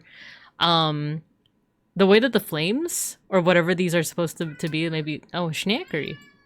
What, like lightning or something? It looks very East Asian. Schnackery, what's up? Come here. Oh, Schnackery. He wants attention. Someone wants attention. Emolge, hello. Rinrin, hello. We are appreciating some art. Please tell Schnackery I said meow. Hey, Schnackery. He yawned. Hey, Schnackery. Alpaca says hello. He's wiggling his tail. Okay, let's see. What else do we have here? We have Egyptian. I know exactly what this is. This is, well, actually not exactly. I love me some art appreciating. Nice. Cute. He did yawn. He did yawn. So this is ancient Egyptian. But specifically it features one of the many parts of the soul as interpreted through like Egyptian kind of worldview and religion. So the ancient Egyptians believed that the soul could be divided into different parts. The parts that are mostly taught in like, you know, books, like I guess books aimed at like younger audiences is the ba and the ka. And one of them, I don't remember if it's the ba or the ka, but one of them is represented like this with like a human head and like a bird body. And it's believed that this is a part of your soul that when you pass away, this part of your soul will fly out of your body and depart to the afterlife, essentially. So this one is also drawn kind of like flat, so we don't see a lot of shading here as opposed to like something like this. Let's see, or something like the art on the spine. And then this one I actually am a little bit familiar with. This is Peruvian, I want to say. This is Peruvian. I've done a couple of, I've done some recent research lately for work on like Peruvian art. I unfortunately don't remember like off the top of my head, like the specific culture. I want to say it's not necessarily moche. It's a different culture in Peru, but you see this figure a lot on textiles. And if I could remember correctly, it has like in some of these like what was it called? It wasn't moche, it was something else. But this figure is sometimes depicted with like kind of like beheaded like heads, like disembodied heads, we'll say that. And you kind of do see that motif here. Some of this might also be like older like cave artwork as well. This reminds me of like older cave artwork. And then this one, I'm not entirely sure either, but it does look very like Neolithic, Paleolithic. You can definitely tell the artist did a lot of research. Yeah, there's like a lot of different styles here too. Like this East Asian dragon. I'm not sure whether it's Chinese or Japanese, because I'm not sure which one is more likely to do like this frontal facing dragon, maybe both. It's a big theme in Death Stranding, the ka and the ha. Yeah, there's a whole bunch of different ones. So like, I remember when I was a kid, I read a book about ancient Egypt and it went over the ba and the ka, but then I find out later on that there's other parts. There's like the ankh, there's like the negative version of yourself. There's like all these different aspects of your soul, which is also pretty cool because like that means that like the Egyptians believed in this like multifaceted understanding of your identity, that you're not just like a kind person or a vindictive person or a funny person. You could be all those people all in one. And I don't know, that just seems pretty neat to me. If you like your ba a lot, could you theoretically say kimi no aiba ga zakyun dakyun hashiri dashi. Let's see what else we can find here. This looks like Quetzalcoatl, the feathered serpent that you would see in a lot of Mesoamerican religions. Zakyun dakyun hashiri dashi, bakyun bakyun, hearts racing with you. So this looks like Quetzalcoatl, or their name would be Quetzalcoatl in oh, bless you, Schnecker. Schnecker sneezed. Oh my gosh, he also wants out, so I'll be right back. I have to open the door for him.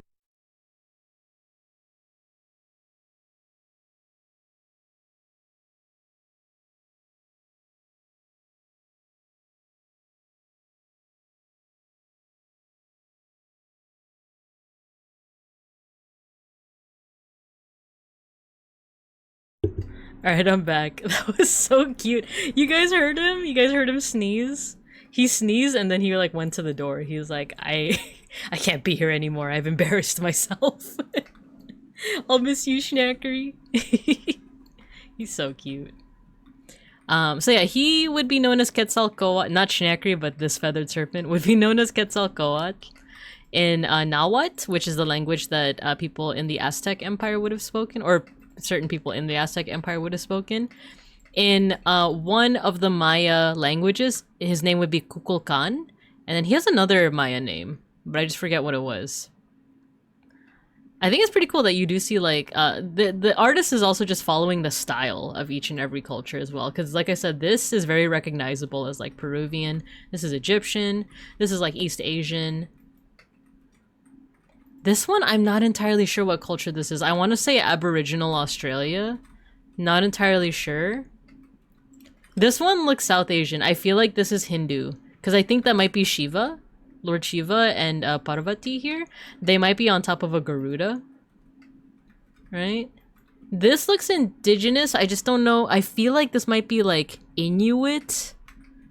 Not 100% sure. And then the spine art is also cool because it looks like it's combining a whole bunch of different cultures, but with like the similar style of like a stone statue.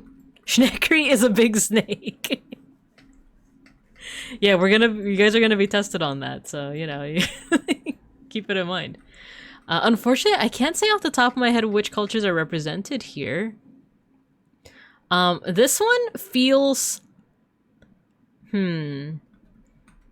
either Middle East, or I should say like West Asia, or Greek. Like it kind of reminds me of like early Greek artwork, like the, what is it? Critios boy, Koros boy.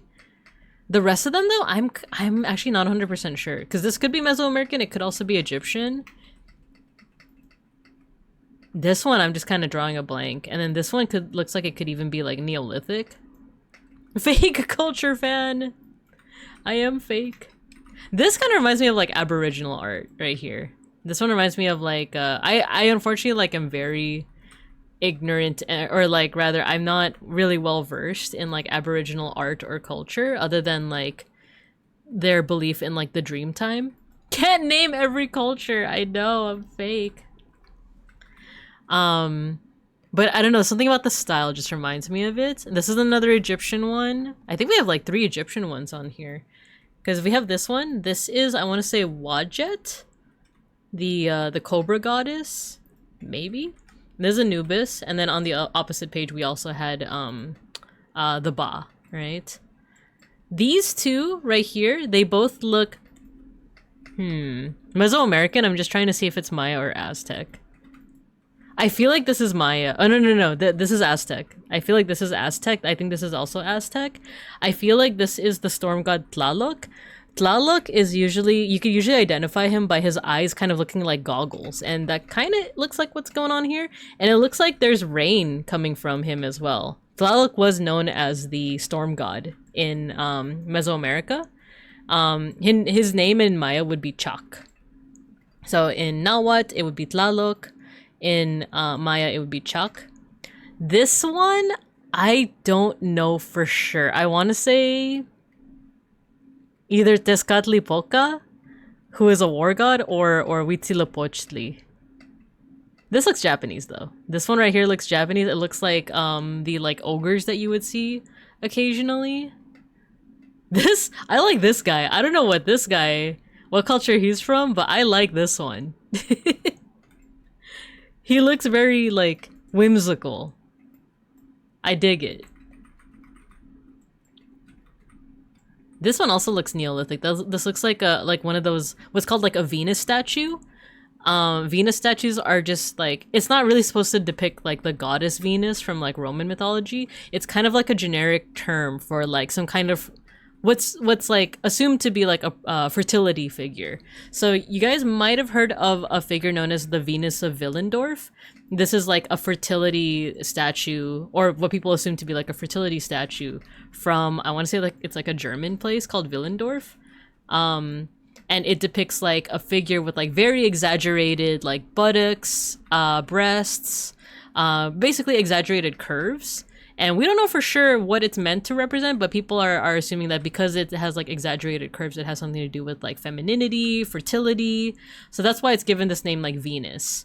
That it's like, it's not literally Venus from Rome, but it's like a fertility goddess or fertility figure.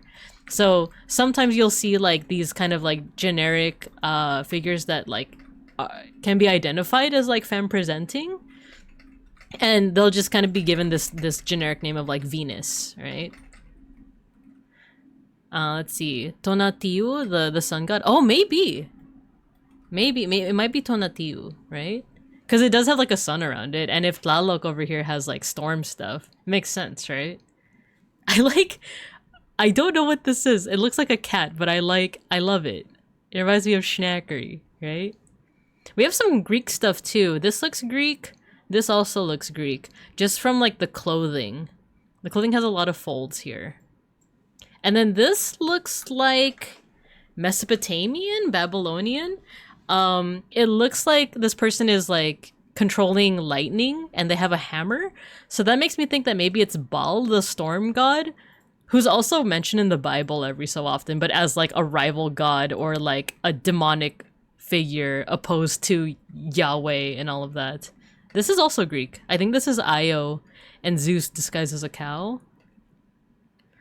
And then we have another Greek one. I think this is Perseus and Medusa. And I think this actually might be Roman. It might also just be a dude. It might also just be like a grape dude. Or it might be like isn't there like a forest figure that people like can't tell if it's supposed to be a fertility deity or just like a dude? I think this is almost definitely Hindu. I just don't know which figure it might be. I want to say it's Brahma. Oh, no, not Brahma. Vishnu, because I believe like one belief within Hinduism is that the entire world is simply the dream of this god Vishnu, and when he not necessarily when he wakes up, or like basically like the world ends when he wakes up from the dream. So basically we're all just like his dream right now, and he's slumbering atop a serpent with many heads. Emulating the styles and using actual mythology is a super cool choice. It really highlights the worldwide feel of the book without feeling like a caricature, like I was initially worried about. Kudos to the artist for her research. 100% testosterone. 100%, because like everything, like this shouldn't blend so well together because it's like not a pastiche. It's like a collage of a whole bunch of different styles, right? You have three-dimensional or things that are meant to look three-dimensional. But you also have like more two-dimensional, and you also have like this mishmash of different colors. Like you have a lot of like reds and yellows mixed with greens with a little bit of blue. It's like almost every color is in here. A little bit of like purple here with the grapes. But now that I'm like zoomed out, it doesn't quite, you know what? They do kind of play around with the colors in a way that makes it all pretty harmonious. Because they actually don't use as much blue as you might think. This whole like image as a whole does trend more towards warm colors. Like if you look at this part over here, it's predominantly reds, oranges, and yellows, but with little touches, little dots of like green. Green can also be a little bit warmer though. If you think of like lime green, that's a little bit closer to like a warmer color than it is a cooler color. And then little bits here and there. There's also a little bit of blue. There's actually not a lot of purple if you like really take a look. On the back cover, there is a little bit more purple, but it's used very sparingly, and it looks a little bit closer to pink, which like makes it more of a warm color. So for example, like here, this could be like interpreted as purple. This one, I think is probably the most purple thing, but if you look really closely, it's actually more so blue. It's just like little touches of purple to like highlight it, you know? So overall, I feel like the composition actually trends closer to like warm colors, warmer tones, but there's still a little bit of like blue and purple in there. There's still a little bit of cool colors in there. But it's almost used as like an accent rather than like taking up the same amount of, how do I say this? Like the ratio is still a little bit lower compared to all the warm colors. So that gives us the effect of like all of it looking very cohesive, even though it is like this mishmash of different styles, cultures, religions, etc. Right? So yeah, all around like super impressive. Like this must have taken a while for them to create, for Pauline Baines to create, because yeah, they probably had to reference a whole bunch of different styles from around the world. So you love to see it. And if we want, let's go ahead and check out, I'll link you guys her website so you can check it out for yourself. Orpal. But if you want to take a look at some of their other artwork, it is all here on their website. I wish we could spend a little bit more time on each one of them, but we do still have, oh my god, Watership Down. I never read it, but I heard things about it. Artwork for world religions. Oh, here we go. This is wonderful. Let there be light. The coat of many colors. They seem to definitely, like, you know, do a lot of their research and make sure that, like, you know, everything is kind of accurate to the culture they're representing. About Pauline Baines. Born in 1922. Oh, they're British. Okay. Her earliest memories were of her childhood in India, where her father was the Indian Civil Service as a commissioner. Ah, okay. So they, right from like the very beginning of their life, they were exposed to different cultures. I'm not gonna read the whole thing, but died in 2008. Still working on projects, including a highly decorative version of the Quran. I love that. She's also halfway through a very colorful Aesop's Fables. Oh man. Well, that's wonderful. Her style also like is very nostalgic to me because it looks like the kind of books you would see in like, I don't know, my grandparents' collection or something like that. So this is fantastic. So if you like this artwork, you can thank Pauline Baines. Oh, look at the background. It's the back cover of what we just looked at. Very nice. Very cool. All right, I do have to be careful not to ramble on too much, and we have to like move on quickly, or else I'm gonna lose my voice before we can like fully appreciate all this cool artwork, right? So actually, I'm going to take a short water break and like a bath or a tree break, we'll call it that, before we go on to our next. Don't run out of mana. Yeah, I won't. I'm gonna rest for a little bit right now. And go to OBS. Let me put you in the cub corner. It'll just be like a minute. I just need water and I need to expel water. So be nice over here in the cub corner. I won't put on an ad.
Okay, I'm back.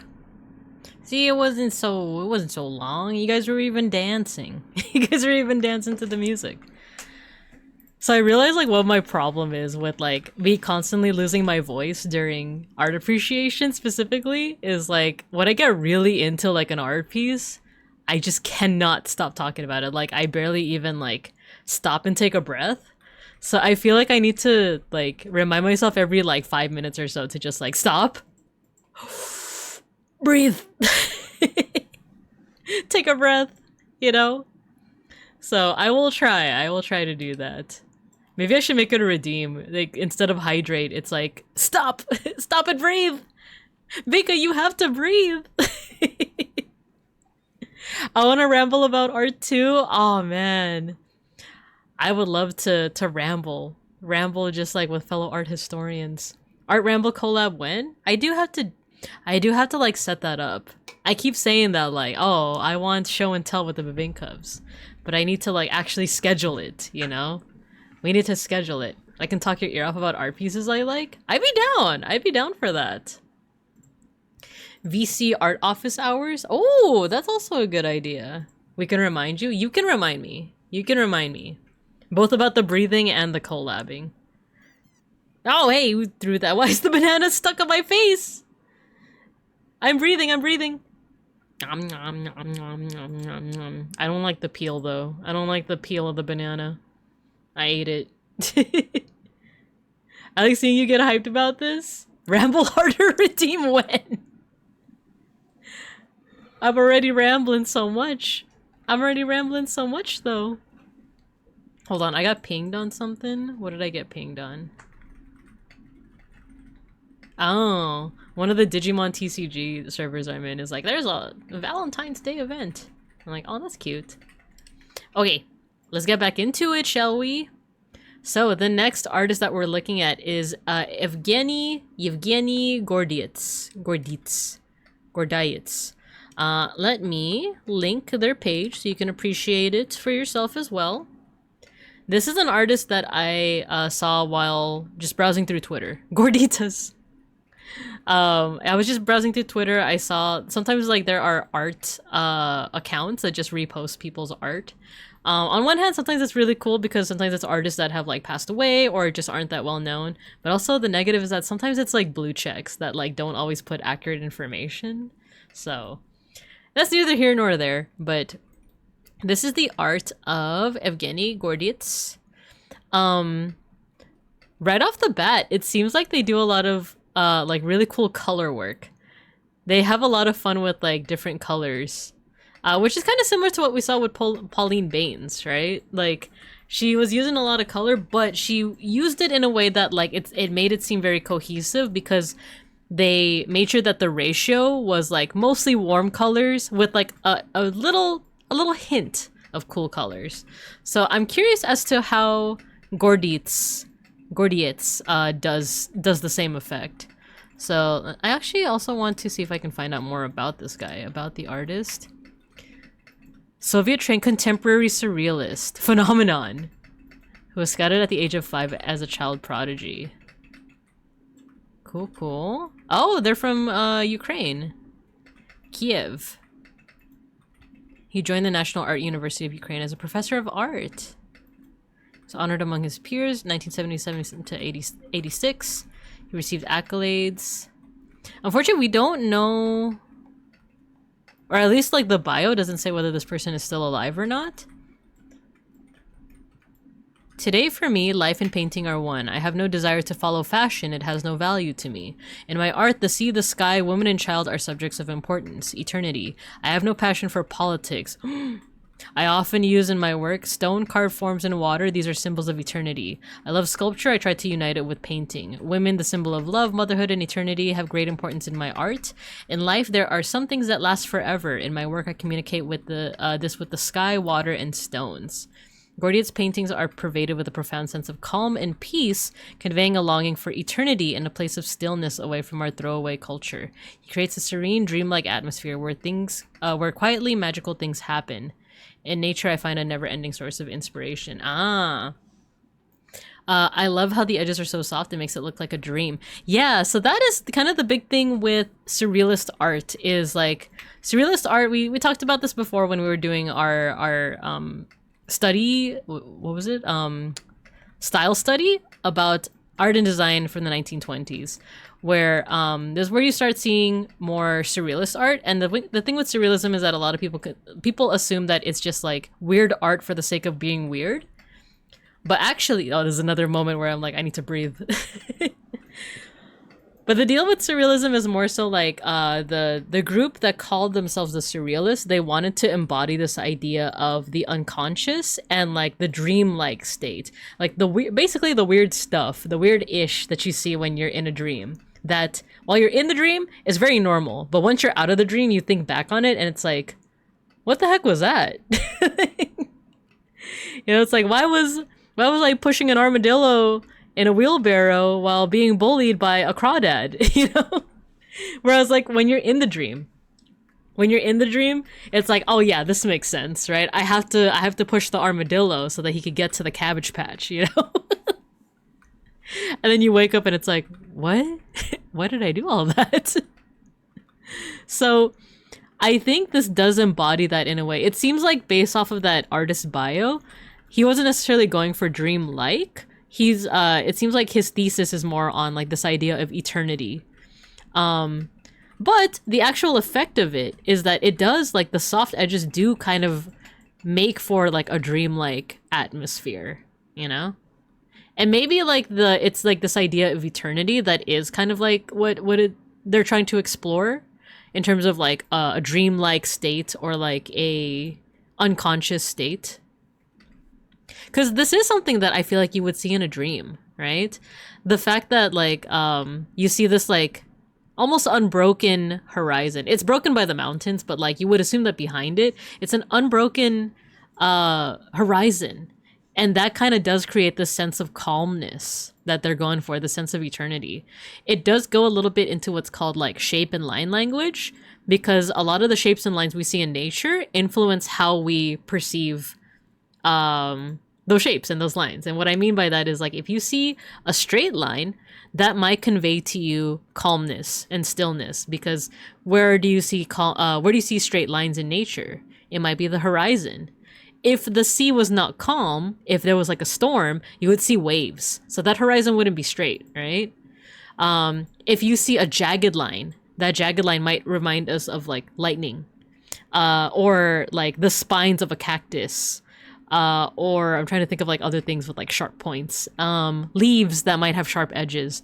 So from that, we might assume that things with like these jagged edges or these like jagged lines are dangerous, but also dynamic in a way. So with the shape language in mind, we do have a lot of straight lines here that gives us a sense of tranquility. Even the rocks have a lot of like straight lines and like kind of shaved off edges and very soft edges too. So it gives us the sense of like comfort. Let's see. Love making surrealist art because it's the only way to describe your dreams without boring people to death. Yeah, like the example I gave of like, why was I pushing an armadillo in a wheelbarrow? You know, I was cleaning my glasses and I couldn't see and saw boarding as burning. Can you imagine? Guys, I had this dream with an armadillo, and then you guys are just like spontaneously combusting. Like, oh, we're baking. And yeah, like Testosterone says, we also have like just the soft edges in general. No, not the tension. Oh no. All right, so let me tell you guys about this dream I had. The thing is, I actually can't remember any of my most recent dreams. So I feel like I just have to make one up on the spot, you know, like, oh yeah, you know, I just saw this gigantic armadillo the size of like a person. I was pushing it around in a wheelbarrow while crawdad, or maybe it was some kind of lobster, was was bullying me into doing it. But then I told myself that I had to transport the armadillo to the Cabbage Patch because the Cabbage Patch kids are there, you know? And then within that Cabbage Patch is actually a diamond ring. Now, when the stork picks up the diamond ring, that's when you know that it's time for baking. It burns! Yes, we're finally being baked. The dream flames. Hello, HGTQW5. I was simply recounting a fake dream that I had. As you all were getting baked. But look, now you guys are fresh. You guys are super fresh. So that's the essence of surrealism, right? Of just like you're trying to portray something that is dreamlike or something that can only be conjured by the unconscious. Let's see some other works. Ooh. Okay, let's talk about the colors, right? Let's talk about the colors they use. Because like I said with Pauline Baines, she made it work because it was actually predominantly cool colors with like a touch of predominantly warm colors with a touch of cool colors. Let's see how this guy makes it work. How Gojikins makes it work. From this work, I'm actually seeing predominantly green. Like a lot of things here are predominantly green, but there are touches of other colors. So there's the purple, the red. Oh no, it's actually orange. Oh, you know what I noticed? This is predominantly secondary colors. And for those that don't remember what I mean by that, your primary colors are blue, yellow, and red. These are your primary colors, and people call it that because if you mix them together, they make other colors. So red and blue make purple, yellow and red make orange, blue and yellow make green. And those colors that I just listed off are your secondary colors. And actually this painting is predominantly secondary colors. There is still blue here. There is still red in like the shading of the orange, and there is still yellow in like the walls. Actually, the walls are more so like a cream color. But like the most vibrant colors are purple, orange, and green. And it seems like they are following a ratio of like mostly, let's say 60% green with like 20% purple, 20% orange, right? So that kind of gives it a sense of balance. But very cool. The thing with secondary colors is I actually don't know what they're supposed to... well, I guess you guys can tell me. When you see something that is predominantly primary colors, like blue, yellow, red, oftentimes people think of childhood. Because a lot of childhood, like, decorations in, like, say, a preschool or even books are usually made up of those primary colors. So sometimes those color schemes can feel nostalgic. I actually don't know what a secondary color scheme would kind of evoke in a person, you know? For me, it does feel a little like out of the ordinary. Not necessarily nostalgic, but it's an interesting question. Let me see what beeplebees said. I once had a dream about my sis walking on a giant shrimp on a leash in our room, and I offhandedly mentioned it to my school counselor, and she thought I was talking about a hallucination. Oh my gosh. I would have just thought it was, you know, just like a regular dream. It's like, yeah, that makes sense. Would I have been able to eat the shrimp on the leash, though? This feels childish to me. Ah, so there you go. Maybe it's the fact that the colors are very vibrant that kind of like gives that vibe, right? Of like nostalgic childhood. Primary colors also give art pop. Yes, 100%. Yeah, it does give it a pop, especially depending on what kind of like red, yellow, blue you're using. If it's very vibrant, yeah, it can definitely like give it a pop. Is this what the cool kids call kidcore? It might be. It might be. It was my beloved pet. It was a beloved pet. Okay, I won't eat it. For now. Ooh, this is another one that really shows off like Gordit's like knowledge with like using color. Cause at first glance, you look at this and it's like, oh, they just like used every color. You know, they just splotched on any color that they could. But there does seem to be a logic to it. Secondary colors remind me of superhero sidekicks and supervillains. Oh, that's an interesting one. Yeah, actually, I'm thinking of like I said, I didn't grow up watching a lot of SpongeBob, but wasn't not Aquaman. What is it? I know that the sidekick is like Barnacle Boy, right? For now. What's the name of like the main superhero in SpongeBob? Mermaid Man. Yeah, it's Mermaid Man. I was like, it's not Aquaman. That's like the DC character. Yeah, Mermaid Man and Barnacle Boy. Aren't there? Isn't Mermaid Man's color scheme secondary colors? Right? He has like the starfish that's purple. He has like the orange. Is it orange? Like top? I think he has like a little bit of green too, right? I don't know if I'm thinking of the right guy. But anyway, there does seem to be some logic as to how he's placing his colors, Gordit's rather. Because if you look, once again, look at your ratios. Look at how much they use a certain color. Here, because of the background, it seems predominantly blue, but there is also a little bit of yellow. And what looks like white, but if you look really closely, because of color theory, it's actually a little bit closer to pink. This is actually a little bit pink with a little bit of like cream, I want to say, pink and cream. But because of color theory, it looks a little bit more like white in comparison to like the background. And then they tossed every color they could into the wings, but the wings do follow your Roy G. Biv, like the prism colors that you would find. It follows that order. Orange is such a loser boy color. Oh no, orange lovers in shambles. So, what I mean by like the Roy G. Biv is that like you might have learned in school, you might have not, but like when light goes through a prism, it does have a specific order. So Roy G. Biv starting with red, orange, yellow, followed by G is green, blue, Roy G. Biv, blue, indigo, violet. Okay, Am I the only one that like, when I was a kid, I kind of like mixed violet and indigo together. They, to me, in my brain, they were both just purple. Like, they're both just purple. I think indigo is closer to blue, right? And violet is closer to red. But like, as a kid, I was just like, it's just purple. Like, both those colors are just purple to me. Primary colors usually indicate boldness to me. The softness of the figures and the lack of primaries makes these feel really ephemeral to me. Yeah, I agree. I agree. And like you said, it's also like these softened edges, right? It's almost like there's some kind of like aura, you know, coming up. I have a crazy theory that they made indigo up partway through my schooling system, but I have no evidence. Yeah, like I know indigo is a color. It's like basically between blue and purple, but to me it's just like, it's just purple. Like purple and violet are like the same thing. That's just how like my brain was like back in the day. So yeah, with the Roy G. Biv in mind, you do see like the orange, and then growing out of the orange is the yellow. The orange is connected to the green with the blue into a little bit of purple. And then there is a little bit of...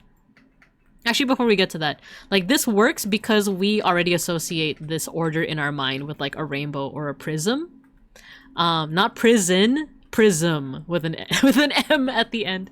Because he could have put it in any other order. He could have put like yellow next to purple or next to, I don't know, blue, right? And it would have been a little bit off-putting. In fact, we are seeing that switch up in orders right here. We're seeing orange right next to blue. These are both colors that are on opposite ends of the color wheel, which makes them what we call complementary. And when you put two complementary colors next to each other, it makes them like pop in a way. But depending on the shade, it could also make them clash. It could also bring down the color. But here, it actually kind of does both. Like it makes the orange pop really well, and then it kind of also neutralizes the blue to make it look a little bit more white. So yeah, they do a little bit of the Roy G. Biv, and then they experiment a little bit more with the color here, and then you even have a little bit of design here.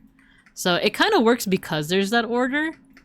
Oh, and then look at the little mohawk on top of the seagull. This is where he mixes it up.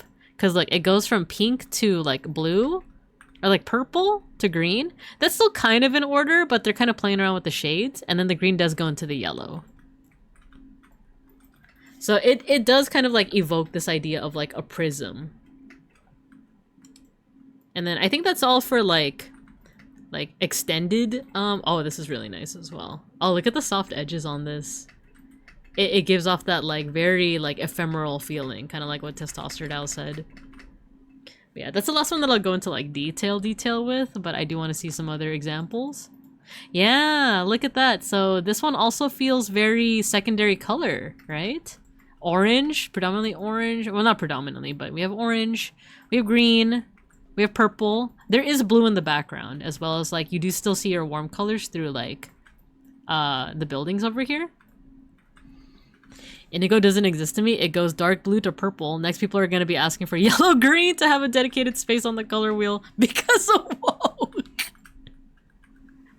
Oh god, that's so funny. Back in my day, it was Roy G. Biv. Not Roy G. Biv.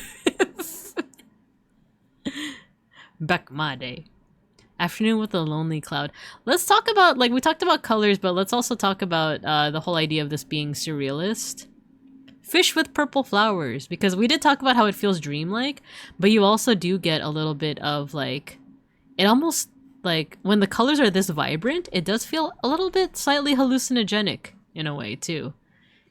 It's a little harsh on the eyes, but that makes it feel like a, how do I say this? Like a color burn, in a way? And then the fact that there's flowers growing out of this fish. And also the fish has fantastical colors to it. It does feel dreamlike in a way. His landscapes are really nice too. And I like this soft transition into like these purple flowers. What you can only presume to be like lavender. Color burns or color boo-earns? I was saying boo-earns. But alright, this is the art of Evgeny Gordits. Oh, this is a nice one too. It's like a building on a cloud. Yeah, it reminds me of colored glass. That's a good one too. That's a good comparison. Directly from artists, there's nothing in this world that would make more sense to me than the balance and beauty of nature. In my art, as in my life, I try to maintain this delicate process. So cool. This is the art of Evgeny Gordits. So, yeah. Enjoy it. Enjoy it, enjoy it. Let's see what we have left. Oh yeah, we have two... Oh no, we have Masato Hattori and then two VTuber related or streamer related. Streamer related works. And then we have a Zapotec tomb. You can't make me enjoy things. Well, I can't make you, but I can show some whimsy. Also, good evening, church. Back in my day, it was Roy G. Biv. Now the kids these days are trying to turn it into Roy Gub G. Biveni Anderson. Guess who signed up for a local event on the other side of the country? Was it you? What'd you sign up for? I'm curious. I'm curious. But alright, I need another water break. And then we're gonna look at cool paleo art. You guys wanna look at cool paleo art? But let me take a quick water break. I don't need to use the bathroom this time. But I do want to just pause on the yapping for a little bit. So, let me take a sippy of my water. I'll be back in like 30 seconds.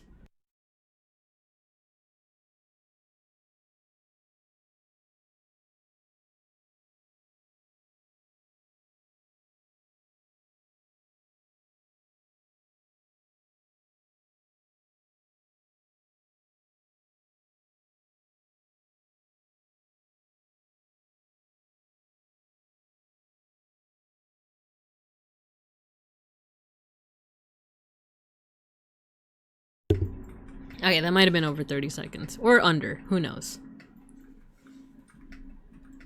Well, let's get back to it. Okay. So, this next artist that I want to take a look at is actually over here on Twitter. On the twits. I'll put it in the chat so you guys can take a look and appreciate for yourself. This is a Japanese artist. His name is Masato Hattori. And let's see his bio. Reconstructing the forms of ancient creatures using CG. Inquiries and requests here. Personal works are created separately. Oh. What's their personal stuff? Wow, wait, so soft. I love this. It kind of feels like Where the Wild Things Are, in a way. So, you guys might have noticed lately that I've been really into dinosaurs and prehistoric creatures, and it's no surprise in that regard that this guy's art ended up on my feed. I know it says follow up here, but that's because I do follow him on my Pao Pandan account, but I guess I don't follow him here. We can change that.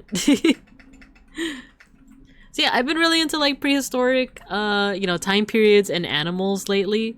I've been trying to learn the different like time periods as well, which it's kind of crazy to think about, because there was a time on Earth when, like, you know, everything, all life on Earth had no eyes.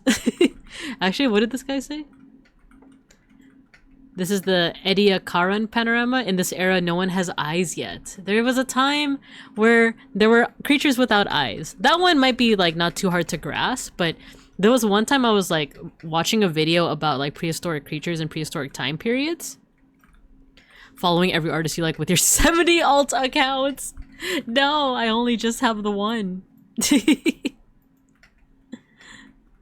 What was I saying? I was watching this video about like prehistoric time periods, and someone in the comment section that was like, can you believe that this was before the time of like let's say an organism died, we usually expect it to rot away. However, there was a time when the bacteria that would have contributed to that rotting away, that bacteria hadn't evolved yet. So it's like, what happened when creatures passed away? Did they, like, was their corpse just there for like thousands of years? Unless it was like scavenged, you know? Didn't see that coming. No one did. I see. Oh, do you now? Oh, do you see? But I don't know, that just like blew my mind, this idea of like, there was a time where we didn't have the bacteria that like rotted away organisms after they passed away. Here's another one. there was no such thing as grass until around the time that the dinosaurs came about. Grass. So at one point when creatures went up into land, there were plants, but there wasn't any grass. So sometimes it was just barren. You did have ferns though. Things like ferns, ginkgo leaves, those were still out and about. There were also gigantic funguses. Funguis. Is that what led to all the dino remains becoming oil or dino juice? That I'm actually not too sure on what the process with that is. To me, it seems like, because what, oil comes from... I actually don't know the process. I'm gonna be like 100% honest with you. Did you know that these creatures, types of sea stars, I believe, are close relatives or convergent evolution, can't remember, who can see without any form of eye? We don't know how they do it yet. Yeah! Yeah, let's go back to this one. Where it's like, how do they sense the world? Like, they don't have eyes, but then again, they wouldn't have needed them, right? Ferns existing before grass is messing me up, right? Because that means that, like, when creatures started going up into the surface, when they, like, for context, all life on Earth started in the water. It started in the water first, and then for millions and millions of years, we were just single cellular organisms. And then eventually, these little organisms would come together and combine into like a singular organism. And that's why cells have things like mitochondria and organelles and stuff like that. That actually is, at least from my understanding of it, those used to be their own cells until they joined together to become like a bigger organism. And then those cells would eventually become and evolve into like multicellular organisms, things like plankton. Or the ancestors of plankton. And then you would get like things that resembled fish. Some of them would blossom into things that were, I guess, what's the word, like bilateral? Like you could split it in half and it would be the same on two sides. Humans and plenty of mammals are bilateral. But then you also have things that are like more like starfishes, where I don't remember the name for it. Radial? Is it radial? Where their body composition is like spread out in all directions. And then you started seeing more organisms like this, right? When it comes to like this part of like our like the Earth's history, I'm not as well versed. It's not until we get to like Dimetrodon, my little buddy over here, that I'm like, okay, I kind of know what's going on, but here is like I don't know what's going on here. But I believe, what is this, the Cambrian or the Precambrian? This is the Cambrian. It's as if it's as lively as if a toy box had been turned upside down, isn't it? It might be the opening of Survival of the Fittest. I know some of these critters. This is Anomalocaris, and then this is Hallucigenia, and that's it. That's all I know. Like, that's all I know. But look at these like critters. Not just the critters, but this is art appreciation. Oh yeah, let me take a breath. Because I'm getting too into it again. I could feel myself. Like not pausing to take a breath. I need to be more like, was it Tay where I move away from the mic to take a breath. So this is art appreciation too, not just animal appreciation. So much appreciation to like, these are all they're individual CG 3D models that he combined together. Hattori Masato did. The era of shrimp. Yeah, that's when it's fully acceptable to be shrimping all the time. Did you know? But now when I do it, suddenly I have scoliosis. Toy box is a great description for this, right? I think it also complements, wait, is that the Tully monster? Anyway, I think it also complements like this person's art style too, because it does kind of look like the CG animation you would see in like, let's say like early 2000s, but there's a certain charm to it. I think what's also charming is the fact that he just kind of threw all these creatures together. Normally, I feel like if you were to time travel back to this time period, first of all, you would probably die because of like the lack of oxygen in the air. But second of all, let's say that you can survive without oxygen. I feel like the animals would be a little bit more spaced apart, you know? Some of them would be hiding. They wouldn't all just be like in a mishmash like this. But this was done for artistic flair. This was done so that you could definitely... So that Masato Hattori could like show off his skills with like, look at all these animals that I was able to model and now put them together into one image, right? I think that's a trilobite over here, by the way. But yeah, this time period is also crazy because you have things like I don't know if this is the Tully monster, but there's this like creature that like scientists can't even determine if it's like if it has a backbone or not, you know? Like they can't even determine if it's like a vertebrate or invertebrate. That's just how like mysterious this creature is, you know? It's called the Tully monster. I definitely recommend looking it up. Looks like the cover for a wicked evolutionary science book. Yeah, doesn't this kind of like remind you of like the utopian scholastic aesthetic that we were looking at like a couple weeks back? It feels like a collage, like a mishmash of all these different like disparate creatures, right? And it makes people like kind of or makes me excited to learn more, right? Like you look at this and it's like, what is happening? Like what are all these creatures? Like why does this one look so scary, like a scary shrimp?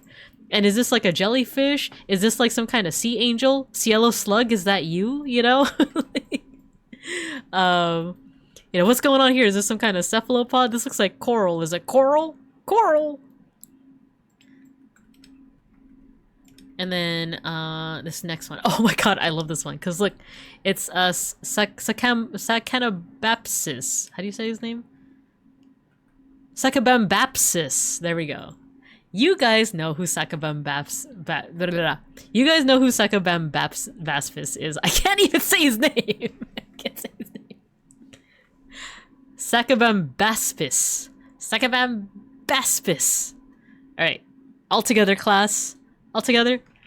Sacchinobapsis. You guys know who this is. You guys know it. He was in my graduating class. I'm gonna bring up a meme and you guys are gonna be like, oh, it's that guy. Oh, Jesus, don't Google it. That's freaking terrifying. There's a cute meme and then there's like a terrifying picture. I'm not gonna show you the terrifying picture. Don't Google it. The first picture that shows up is like kind of terrifying. It's this guy. It's him. It's Sacchinobapsis. Yeah, alpaca nose. You're making the face. Sacchinobapsis. There you go, Peck School. El Sacmo Louis Armstrong. Yeah, it's this guy. Oh, we do have an ad break coming up. We have an ad break coming up. But yeah, it's the same guy. It's him. It's him. But also look at everything else here. Isn't that scary? Why must Tully Monster choose between invertebrate or vertebrate? What if he's bivertebrate? That's a good point. What if? You're absolutely right. Far be it from me to tell the Tully Monster which way to go. But yeah, I'll let you guys appreciate the Ordovician era while we go on ad break. Well, actually, I do have to take you out to recess, huh? I need you guys to go out on your walks. Can't have you guys using the bathroom in here. Let's go to recess. I'll see you guys in about 3 minutes. And then we'll keep on appreciating some art. In the Discord I'm in with my friends, we have a Sacchinobapsis as an emote. I love that.